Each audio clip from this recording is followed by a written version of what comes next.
ये आकाशवाणी है। चर्चा का विषय है, कार्यक्रम में प्रस्तुत है वोकल फॉर लोकल अर्थव्यवस्था की मजबूती में स्थानीय उत्पादों की भूमिका पर चर्चा। इसमें भाग ले रहे हैं ह्यूमन वेलफेयर एसोसिएशन के सचिव पद्मश्री डॉक्टर रजनीकांत द्विवेदी और आर्थिक विश्लेषक गोपाल कृष्ण अग्रवाल। कार्यक्रम का संचालन कर रहे हैं आनंद श्रीवास्तव। किसी देश की असली ताकत उसके हथियारों में नहीं, उसके हाथों में होती है, जो मिट्टी से कुछ नया बनाते हैं, जो मेहनत से सपनों को साकार करते हैं। भारत के ऐसे ही लाखों हाथों से आज फिर एक नई कहानी लिखी जा रही है। कहानी है वोकल फॉर लोकल की। कभी मिट्टी के कुल्हड़ से उठती भाप में, कभी हथकरघे पर चलती उंगलियों की खनक में, कभी किसी कुम्हार की मुस्कान में बसती है भारत की असली पहचान। आज वही पहचान फिर से बुला रही है। शायद वो कह रही है, अपनों का साथ दो, अपने देश का मान बढ़ाओ। क्योंकि वोकल फॉर लोकल सिर्फ एक नारा नहीं, ये एक आंदोलन है। हर भारतीय के दिल से उठी वो आवाज जो कहती है, मुझे अपने देश पर भरोसा है। गर्व से कहो, ये स्वदेशी है। इस भाव को लेकर हमें आगे चलना है। एक ही मंत्र, vocal for local. Vocal for local से कैसे भारत की घरेलू अर्थव्यवस्था में मजबूती आ रही है, इस पर चर्चा के लिए हमारे साथ मौजूद हैं आर्थिक विशेषज्ञ गोपाल कृष्ण अग्रवाल और पद्म पुरस्कार से सम्मानित डॉक्टर रजनीकांत। आप दोनों का बहुत बहुत स्वागत है। नमस्कार जी। नमस्कार। सबसे पहले गोपाल जी, आपके साथ शुरुआत करते हैं। जब भी वोकल फॉर लोकल की बात होती है तो हमारे जहन में आता है कि गांव में जो हमारी लोक परंपराएं हैं, लोक संस्कृति हैं, जैसे दिया बनाने की, झालर बनाने की, उनकी हम चर्चा करते हैं। हमारे श्रोताओं के लिए कार्यक्रम की शुरुआत में अगर आप थोड़ा बता पाएं कि वोकल फॉर लोकल का विस्तृत दायरा क्या है। अभी तक जो हमारे देश में एक भाव चल रहा था कि केवल भारत में हैंडीक्राफ्ट की बात करनी है, यहाँ का art, culture, music, dance, food, festival, जो कल्चरल कंटेंट है, हैंडीक्राफ्ट्स है, जो ग्रामीण क्षेत्र की जो उद्योग हैं छोटे छोटे, उन्हीं के अंदर भारत की एक पहचान बनती थी, वही प्रोडक्ट के लिए जाने जाते थे। लेकिन जब प्रधानमंत्री जी ने स्वदेशी का आह्वान किया, वोकल फॉर लोकल इसके पहले कहा, और कोविड के बाद उन्होंने एक नारा दिया था, आत्मनिर्भर भारत, यानी भारत अपनी आवश्यकताओं की पूर्ति डोमेस्टिक करेगा, चाहे वो डिफेंस हो, चाहे ऑटोमोबाइल हो, चाहे वो स्पेस टेक्नोलॉजी हो, फिनटेक के माध्यम से हो, यानी चिप भी यही बनेंगे और शिप भी यही बनेंगे। ये उनका बड़ा प्रमुखता से एक स्टेटमेंट था अभी कुछ दिन पहले कि भारत केवल यही नहीं, चिप और शिप भी भारत में बनाएगा। तो अब जब वोकल फॉर लोकल की बात जब प्रधानमंत्री जी ने कही है, और जिसका एक नैरेटिव अब पूरे देश में हम दिवाली के समय देख रहे हैं, वह यह है कि यहाँ के प्रोडक्ट चाहे ऑटोमोबाइल सेक्टर के हों, MSME sector, manufacturing sector, defence sector, इन सब सेक्टर्स में भी भारत अपने आप आत्मनिर्भरता के माध्यम से देश में बनी हुई चीजें ही खरीदेंगे और देश में बनी हुई मैन्युफैक्चरिंग सेक्टर को बढ़ावा देने का काम करेंगे। यह इसकी व्यापक डेफिनेशन है, और केवल नैरेटिव या केवल बोलने की बात नहीं है, उसके लिए पूरी तरह से ग्राउंड लेवल पे काम किया गया है। हमारे मैन्युफैक्चरिंग सेक्टर को कैसे बढ़ावा मिले, खासकर एमएसएमई सेक्टर को। ग्लोबल लेवल पे अगर आप देखें, विश्व में जो डेवलप्ड इकोनॉमीज हैं, चाहे आप चीन को देख लें या जर्मन, यूरोपियन कंट्रीज, इटली वगैरह की कंट्रीज की आप इंडस्ट्रीज को देखें, तो वहां एमएसएमई का बहुत बड़ा कंट्रीब्यूशन है। उस कंट्रीब्यूशन को अंडरलाइन करते हुए यहाँ पे स्मॉल, मीडियम, माइक्रो एंटरप्राइजेस को बहुत तरीके से सरकार बढ़ावा दे रही है, ताकि हमारा मैन्युफैक्चरिंग सेक्टर जो है वो प्रोग्रेस करे। मैन्युफैक्चरिंग सेक्टर्स जो है ग्लोबल और रीजनल सप्लाई चेन से अलाइन हो, और वो एम्प्लॉयमेंट भी जनरेट करे। उसके लिए पूरा एक इकोसिस्टम प्रधानमंत्री जी ने अर्थव्यवस्था के लिए क्रिएट किया है। जी बिल्कुल। एक आंकड़े पर नजर डालते हैं। अखिल भारतीय व्यापारिक संघ यानी CAIT ने एक रिपोर्ट जारी की है, जिसके अनुसार दिल्ली में दिवाली पर रिकॉर्ड तोड़ सेल हुई है। लोगों ने जमकर भारतीय चीजों की खरीदारी की है। रिपोर्ट के अनुसार 5.40 लाख करोड़ रुपए की चीजें बिकी हैं इस दिवाली पर, जिसमें 65,000 करोड़ रुपए का कारोबार सेवा क्षेत्र में हुआ है और इसमें कहीं ना कहीं वोकल फॉर लोकल की जो हिस्सेदारी है वो बहुत ज्यादा है। डॉक्टर रजनीकांत, आपसे ये समझना चाहेंगे कि जब हम वोकल फॉर लोकल की बात करते हैं और पिछले कुछ समय से भारत में सरकार का फोकस इस दिशा में है, तो कितना परिवर्तन आप जमीनी स्तर पर देखते हैं वोकल फॉर लोकल से? चाहे महिलाओं के जीवन यापन में बदलाव आया हो, या फिर गांव के कारीगरों को बड़ा मंच मिला हो, या फिर ऑनलाइन मार्केट प्लेस में उनके प्रोडक्ट्स बिक रहे हैं, बदलाव कितना आया है? ये उत्सवों का पूरा सप्ताह चल रहा है और आने वाले समय में छठ पूजा का बड़ा त्योहार आने वाला है। और जब हम छठ का जिक्र करते हैं तो हम बिहार की उस महत्वपूर्ण धरती पे जाते हैं जहाँ पे मधुबनी पेंटिंग है, मंजूषा है, नालंदा की बावन बूटी है, उधमन नगर का खुरमा है, यहाँ हाजीपुर का चिनिया केला है और उसके साथ में सिलाव का खाजा है और पटना की पेंटिंग है, पटना कलम जिसको बोलते हैं, गया का तिलकुट है, वहाँ की पत्थरकट्टी है, या मुजफ्फरपुर की शाही लीची के साथ में ये जुड़ा हुआ है। ये इतनी बड़ी विरासत भारत की है जो सोने की चिड़िया के रूप में पूरी दुनिया में ख्याति प्राप्त थी।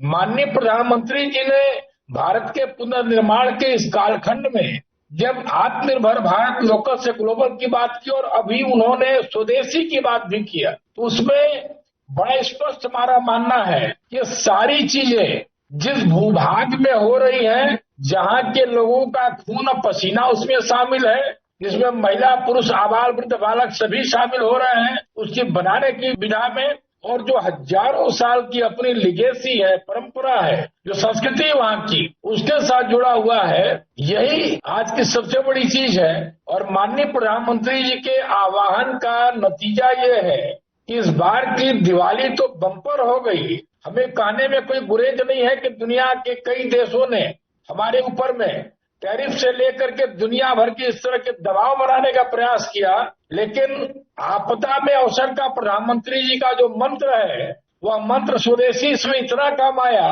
कि सारे पुराने रिकॉर्ड ध्वस्त हो गए और इस दिवाली के त्योहार के सीजन में शानदार बिक्री हुई। और यही बिक्री जुड़ी हुई है मिट्टी के दिए को बनाने वाले कुम्हार से लेकर के और तेल निकालने वाले लोगों तक, बत्ती बनाने वाले लोगों तक, मोमबत्ती बनाने वाले लोगों तक, जितने भी कुटीर उद्योग से जुड़े हुए लोग हैं, यहाँ तक कि देसी झालर बनाने के लिए लाखों लाख यहाँ पे कुशल लोग इन्वॉल्व हुए। और उसका नतीजा ये है कि भारत एक बार पुनः अपने को स्थापित करने जा रहा है कि हम पूरी दुनिया में अपने कुशल से, हुनर से, अपने मानव कौशल से, मानव श्रम से वो चीजें पूरी दुनिया को दे सकते हैं जो कहीं और दूर दूर तक नहीं है। आने वाले छठ के समय में हमें विश्वास है कि एकदम यही टेम्परामेंट चलेगा। वो चाहे छठ के समय में सूप का काम होगा, छठ के समय में करवा का काम होगा, छठ के समय में जितने पात्र बनेंगे वो सब 100% हस्तनिर्मित होंगे, स्वदेशी होंगे। जब हम बात करते हैं स्वदेशी की, लोकल टू ग्लोबल की, एक शब्द है जीआई, ज्योग्राफिकल इंडिकेशन, भौगोलिक संकेतक, भौगोलिक उपदर्शन, जो इस बात की गारंटी देता है कि प्रोडक्ट वहीं का बना हुआ है, भारत की बौद्धिक संपदा में शुमार है और वही लोकल है। GI is legal local, GI कानूनी रूप से लोकल है। तो प्रधानमंत्री जी के 2014 में सत्ता संभालने के बाद, भारत के प्रधान सेवक बनने के बाद जो सबसे बड़ा एक परिवर्तन हुआ कि जीआई की दिशा में बहुत बड़ा काम हुआ। और आज की तारीख में उसी का नतीजा है कि जब स्वदेशी का आह्वान हुआ तो भारत में लगभग 650 से अधिक जीआई उत्पाद हैं जो 100% लीगल लोकल हैं, 100% स्वदेशी हैं और वहीं की मिट्टी की खुशबू से तैयार है। तो ये तैयारी सरकार की है, ये दूरदृष्टि उनकी है और सारे राज्यों के मुख्यमंत्री इसमें सम्मिलित है। एक जनपद एक उत्पाद, वन डिस्ट्रिक्ट वन प्रोडक्ट, इसका एक्सीलेंट एग्जाम्पल है कि हर जनपद के अंदर में एक महत्वपूर्ण प्रोडक्ट जो जरूर से है जिसको सरकार ने आगे बढ़ाया। नहीं तो हमें याद है अच्छी तरह से कि उत्तर प्रदेश के माननीय मुख्यमंत्री योगी आदित्यनाथ जी के नेतृत्व में जब 2017 में एक जनपद एक उत्पाद की ओडीओपी की बात की गई थी तो लोगों को लगा था कि कोई सामान्य सी योजना आ गई सामने। आज की तारीख में पूरे भारत के अंदर में एक जनपद एक उत्पाद, ये फ्लैगशिप प्रोग्राम है भारत सरकार का और यही लोकल है। और यही लोकल अब कानूनी जमा पहना करके जीआई टैग के साथ में ग्लोबल हो रहा है। जी तो बिल्कुल। करोड़ों लोग सिर्फ रोजगार नहीं पा रहे हैं, तो हम अपने उत्पाद को पूरी दुनिया तक पहुंचाने की बात कर रहे हैं। ये आज की सबसे बड़ी विशेषता है। जी, आपसे समझना चाहेंगे गोपाल जी कि जब हम अर्थव्यवस्था की बात करते हैं और हमारा ये लक्ष्य है कि 2030 तक हम जर्मनी को पीछे छोड़कर दुनिया में तीसरे नंबर की अर्थव्यवस्था बन जाएंगे। बहुत सारे लोग ये जानना चाहते हैं कि वोकल फॉर लोकल से हमारे जीडीपी पर किस तरह का असर पड़ रहा है और क्या 2030 तक वोकल फॉर लोकल को और प्रभावी बनाकर हम अपनी अर्थव्यवस्था में और बेहतरी कर सकते हैं क्या? जब प्रधानमंत्री वोकल फॉर लोकल या स्वदेशी कहते हैं तो वो केवल लो एंड प्रोडक्ट के लिए नहीं बोलते। मैंने शुरू में भी कहा था कि हैंडीक्राफ्ट्स और इन चीज़ों में, लो एंड प्रोडक्ट में हमारे देश की बहुत माहिर लोग हैं और उनकी हस्तकला वगैरह का ग्लोबल लेवल पे उसकी एक पहचान है। बट वो वैल्यू एडिशन उस तरह से देश की अर्थव्यवस्था को उतनी तेज गति प्रदान नहीं कर सकते जिस बात की प्रधानमंत्री जी विकसित भारत इकोनॉमिक सुपर पावर की बात करते हो, जिसको आपने कहा कि 2030 में हम तीसरी सबसे बड़ी अर्थव्यवस्था बनने की बात करते हैं।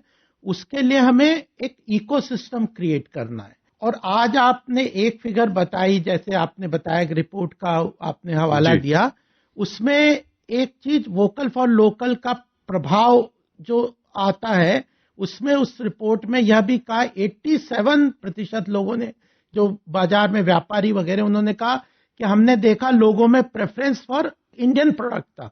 तो ये एक महत्वपूर्ण बात है।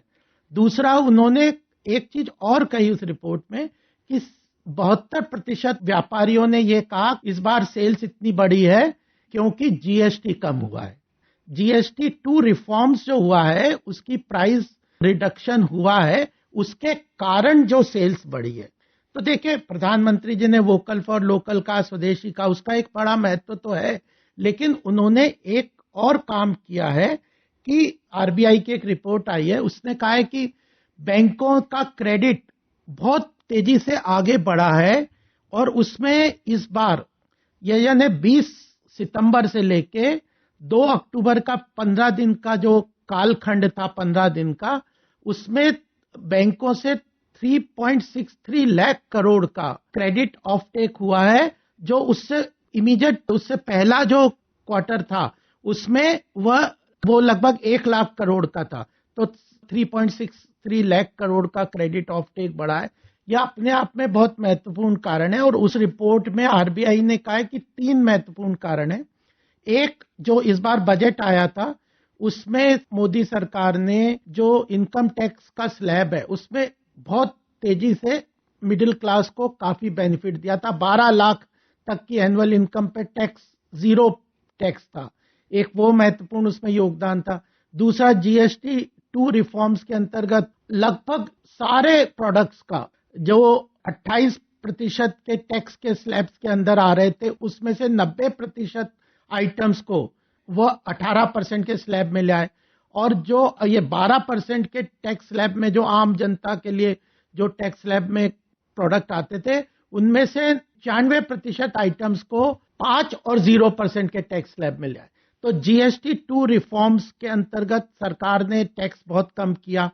और वित्त मंत्री जी ने अभी एक प्रेस कॉन्फ्रेंस की थी, उसमें उन्होंने कहा कि हम 54 आइटम्स को इंडिविजुअली मॉनिटर कर रहे हैं कि वो जो टैक्स बेनिफिट सरकार ने दिया है वो कंज्यूमर को पास ऑन हो रहा है कि नहीं।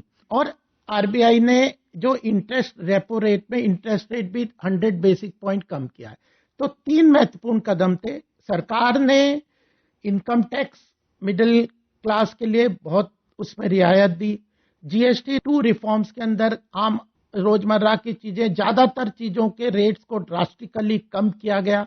और तीसरा, आरबीआई ने जो इंटरेस्ट रेट्स को कम किया, जिसके कारण क्रेडिट अवेलेबिलिटी ये हुई है। और इसका ही कारण है कि ओवरऑल ये जो आपने जो कहा है कि 5.4 ट्रिलियन का जो सेल्स बढ़ा है, वो 25% पिछले साल के इसी पीरियड के, दिवाली के पीरियड से बढ़ के ये जो सेल्स हुई है। और केवल उन्हीं प्रोडक्ट में नहीं, कार का देखिए, आपको कार का एग्जांपल देना चाहता हूं मैं। मारुति ने इस साल दिवाली के ये इस महीने में 3,25,000 गाड़ियों को सेल किया है और टाटा मोटर ने 1 लाख गाड़ियों को सेल किया इसी नवरात्रि के ये पीरियड में।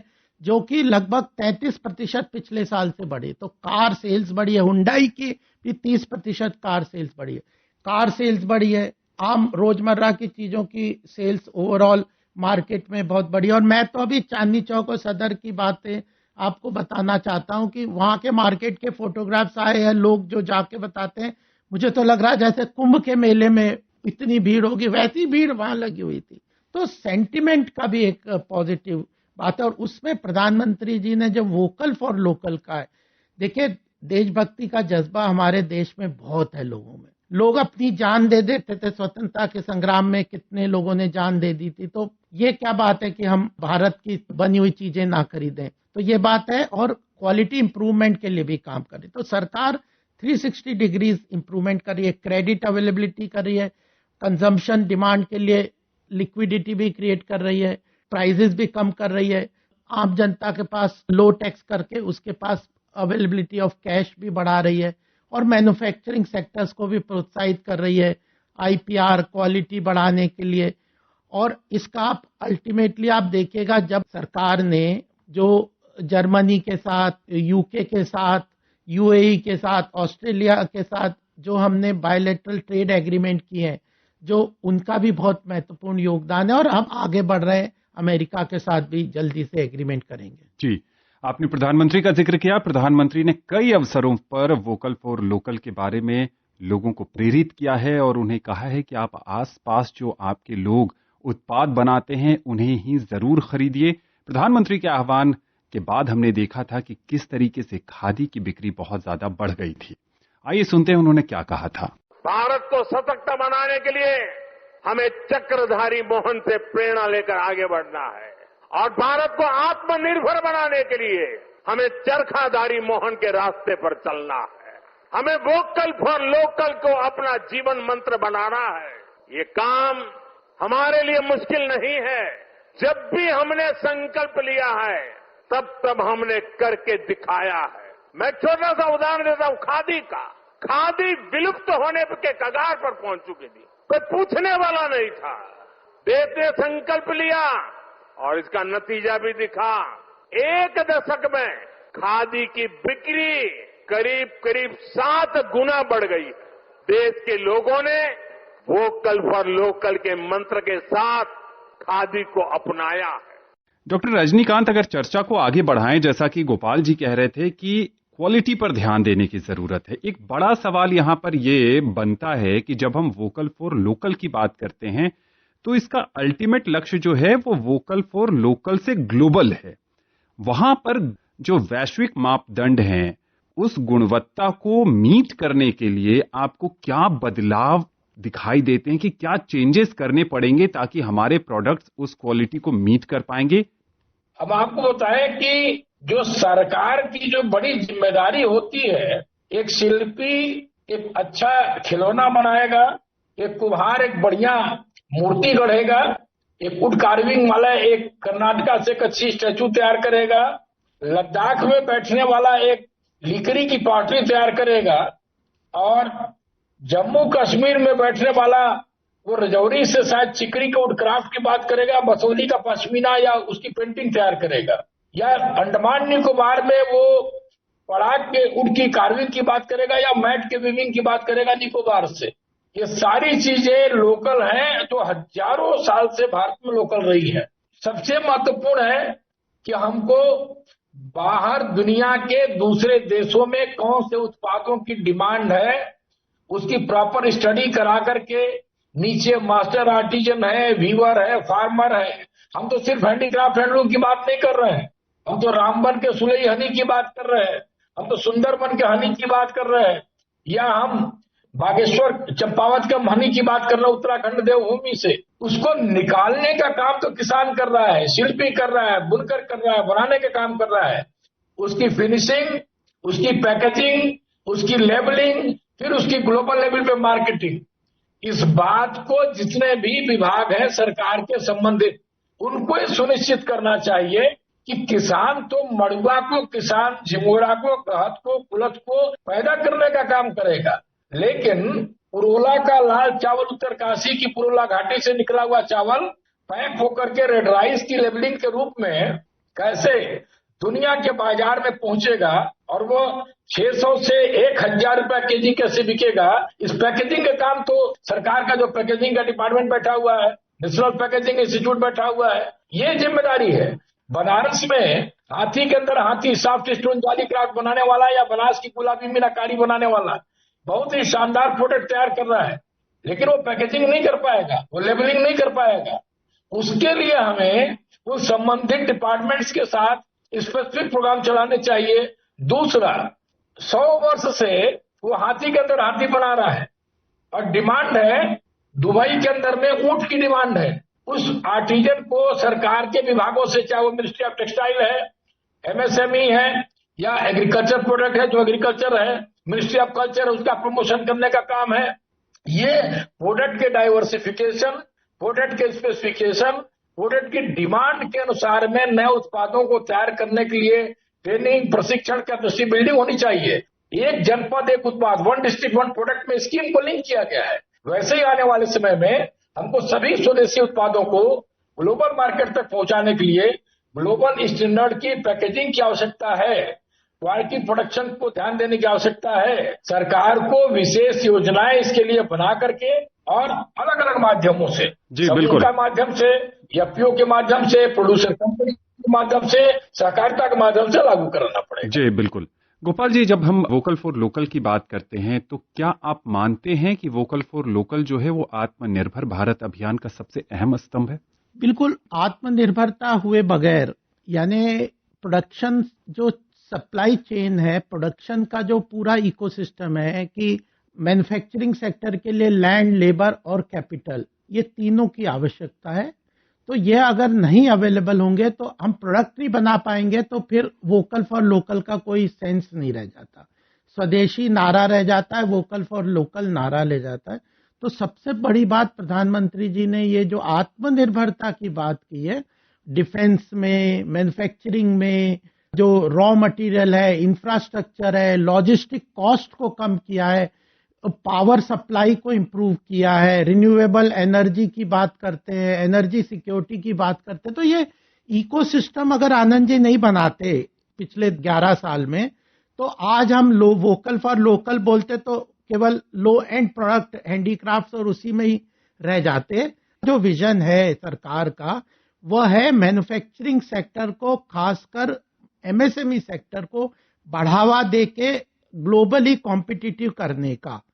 और उसमें हैंडीक्राफ्ट्स एक बड़ा महत्वपूर्ण है, और वो सब डोमेस्टिक प्रोडक्ट्स है, डिस्ट्रिक्ट के जो प्रोडक्ट्स हैं उनका बड़ा रोल तो है ही, वो क्वालिटी उनकी इंप्रूव करना है, ये सब है। लेकिन जो अवेलेबिलिटी ऑफ रॉ मटेरियल, अब देखिए जीएसटी जब लेके आए तो वन नेशन वन मार्केट की बात की, तो लॉजिस्टिक कॉस्ट कितनी कम हुई। अगर दक्षिण भारत से कोई प्रोडक्ट मैन्युफैक्चरिंग चलता है और नॉर्थ में वो बिकता है, तो पहले वो ऑक्ट्रॉय और अलग अलग चीजों के रास्ते से उसको जितना टाइम लगता था, उसके हिसाब से ऑलमोस्ट 20% पे वो ट्रांसपोर्टेशन टाइमिंग उसका बच गया, ऑक्ट्रॉय ड्यूटी बच गई, तो उसकी कॉस्ट कम हुई, इनपुट टैक्स क्रेडिट मिला, इन्वर्टेड ड्यूटी स्ट्रक्चर कम हुए। तो हम जब विकसित भारत की बात कर रहे हैं ना आनंद जी, प्रधानमंत्री जी, उनका विजन है भारत को इकोनॉमिक सुपर पावर बनाने की बात है, और उसमें मैन्युफैक्चरिंग सेक्टर को मजबूत करके उस मैन्युफैक्चरिंग सेक्टर को डोमेस्टिक कंजम्पशन, जो हमारा इतना बड़ा 140 करोड़ लोगों का जो मार्केट है, वो कंजम्पशन को, उसको डिमांड को उस मैन्युफैक्चरिंग सेक्टर से अलाइन करने की बात है। तो आत्मनिर्भरता, वोकल फॉर लोकल और स्वदेशी, ये तीनों को हमें एक साथ लिंक करके देखना चाहिए। और उसके साथ जो गोल है कि भारत को वैश्विक स्तर पर विकसित भारत, इकोनॉमिक सुपर पावर बनाने की बात है। और जैसे क्वालिटी की आपने बात की, मैं एक ही बात कहना चाहता हूं, सरकार ने एमएसएमई सेक्टर को 5 लाख रुपए तक की सब्सिडी दी है कि आप आईपीआर रजिस्टर करिए ग्लोबल लेवल पे, जीआई टैगिंग के लिए सब्सिडाइज किया। एक समय अभी रजनीकांत जी बता रहे थे, पिछले 60 साल में 60-65 आइटम्स ही जीआई टैगिंग के हुए थे, अब लगभग 650 आइटम्स पिछले 2-3 साल में जीआई टैग के अनुसार अब रजिस्टर हो गए। और अब टारगेट किया है कि आने वाले 2 साल में 10,000 आइटम्स हम जीआई टैगिंग के हिसाब से भारत की जो ज्योग्राफिकल विरासत है उसको ग्लोबल मार्केट में पहुंचाएंगे। तो यह सारी चीजें हैं जिसके अंतर्गत क्रेडिट अवेलेबिलिटी, आरबीआई के जो बात कर रहे थे रजनीकांत जी, मैं कहता आरबीआई ने 22 स्टेप्स बैंकों को कहे कि आप क्रेडिट केवल रेट कम नहीं करना, ईज ऑफ क्रेडिट देने की भी बात की है। 22 स्टेप्स उन्होंने घोषित किए हैं जिसके कारण बैंक कोलेटरल फ्री लोन दे सकें, जल्द 72 घंटे में लोन दे सकें। इन सब चीजों के ऊपर भी सरकार काफी काम कर रही है। देश ने मेड इन इंडिया फोन पर भी भरोसा जताया। 11 साल पहले हम अपनी जरूरत के ज्यादातर फोन इंपोर्ट करते थे, आज ज्यादातर भारतीय मेड इन इंडिया फोन ही इस्तेमाल करते हैं। आज हम हर साल 30-35 करोड़ मोबाइल फोन बना रहे हैं, 30-35 करोड़ मोबाइल फोन बना रहे हैं और एक्सपोर्ट भी कर रहे हैं। साथियों, हमारा मेड इन इंडिया, हमारा यूपीआई आज दुनिया का सबसे बड़ा real time digital payment platform बन चुका है, दुनिया का सबसे बड़ा। भारत में बने रेल कोच हो या फिर लोकोमोटिव, इनकी डिमांड अब दुनिया के दूसरे देशों में भी बढ़ रही है। डॉक्टर रजनीकांत, कार्यक्रम में समय नहीं है, बहुत संक्षेप में आपसे ये समझना चाहेंगे कि अगले 5 वर्षों में भारत में वोकल फॉर लोकल को कहां देखते हैं आप, जिससे कि ये देश वैश्विक विनिर्माण केंद्र बन सकता है? माननीय प्रधानमंत्री जी जिस दिशा में जिस तेजी के साथ काम कर रहे हैं, हम सभी लोग पूरे भारत के उनके साथ हैं और वापस आने वाले समय में भारत फिर से सोने की चिड़िया बनने की दिशा में आगे बढ़ रहा है। गोपाल जी आपका, डॉक्टर रजनीकांत आपका इस विशेष कार्यक्रम में हिस्सा लेने के लिए और विशेषज्ञ राय साझा करने के लिए बहुत बहुत आभार। नमस्कार, सभी को श्रोताओं को बहुत बहुत आभार। जब आप किसी बड़ी ब्रांड की चीज उठाते हैं तो कहीं कोई छोटा दुकानदार अपनी उम्मीदें समेट लेता है, पर जब आप अपने शहर, अपने गांव, अपने ही लोगों से बना सामान अपनाते हैं तो सिर्फ एक चीज नहीं खरीदते, आप किसी की मेहनत को पहचान देते हैं। जब आप हस्त निर्मित वस्त्र पहनते हैं, मिट्टी के बर्तन में चाय पीते हैं या किसी लोकल किसान से फल खरीदते हैं तो आप केवल देशभक्ति नहीं दिखा रहे, आप भारत को आत्मनिर्भर बना रहे हैं। क्योंकि असली भारत इन्हीं छोटे छोटे हाथों में बसता है जो मेहनत से सपनों को आकार देता है। तो वोकल फॉर लोकल का समर्थन करिए और आत्मनिर्भर भारत के निर्माण में आप भी अपना बहुमूल्य योगदान दीजिए। नमस्कार। अभी आप सुन रहे थे वोकल फॉर लोकल अर्थव्यवस्था की मजबूती में स्थानीय उत्पादों की भूमिका पर चर्चा। इसमें भाग ले रहे थे ह्यूमन वेलफेयर एसोसिएशन के सचिव पद्मश्री डॉक्टर रजनीकांत द्विवेदी और आर्थिक विश्लेषक गोपाल कृष्ण अग्रवाल। कार्यक्रम का संचालन कर रहे थे आनंद श्रीवास्तव। ये कार्यक्रम आकाशवाणी के समाचार सेवा प्रभाग द्वारा प्रस्तुत किया गया। इसे आप हमारे mobile app news on AIR और YouTube channel news on AIR official पर भी सुन सकते हैं। इस कार्यक्रम के संबंध में अपनी प्रतिक्रिया आप हमें ईमेल या व्हाट्सएप के माध्यम से भेज सकते हैं। ईमेल का पता है airnsttalks@gmail.com और व्हाट्सएप नंबर है 9289094044। चर्चा का विषय है